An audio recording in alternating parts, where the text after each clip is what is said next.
Bonjour à tous et à toutes, aujourd'hui vous allez découvrir le temps du passé, le plus important de la langue française. On l'appelle passé composé parce qu'il est composé par plusieurs éléments. Il est formé par l'auxiliaire avoir ou être plus le participe passé. Donc, il faut bien connaître ces deux verbes. Vérifions vos connaissances. Le présent du verbe être, je suis, tu es, il est, nous sommes, vous êtes, elles sont.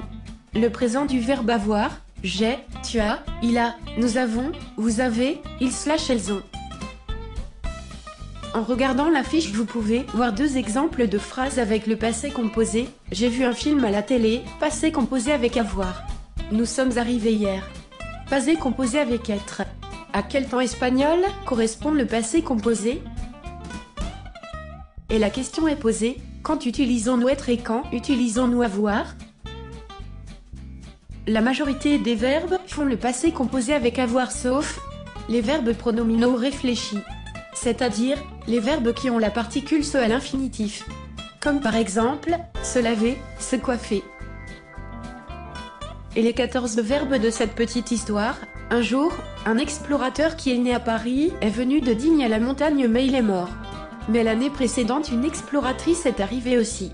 Elle est montée au sommet et elle est entrée dans une cabane, elle est restée 5 jours. Un matin, elle est sortie et elle est descendue mais tout à coup elle tombait, mais elle s'est levée et finalement elle est partie.